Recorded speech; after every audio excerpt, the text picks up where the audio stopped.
না ডিম ছাড়া মাছ ওরম বললি হ্যাঁ আরে 20 টাকা দাম কম বলছো 20 টাকা আমরা লাভ করতে পারছি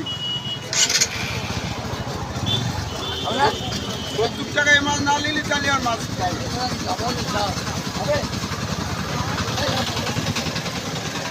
গলা গেলাম গল্লালে 500 টাকা কিলো কিলো কিলো 500 টাকা গল্লা কিলো কিলো 500 টাকা গল্লা চলে গেলে আমি আর কি করবো তুমি যে চলে যাও আমার কিছু করার আছে মাছ খাওয়া হবে না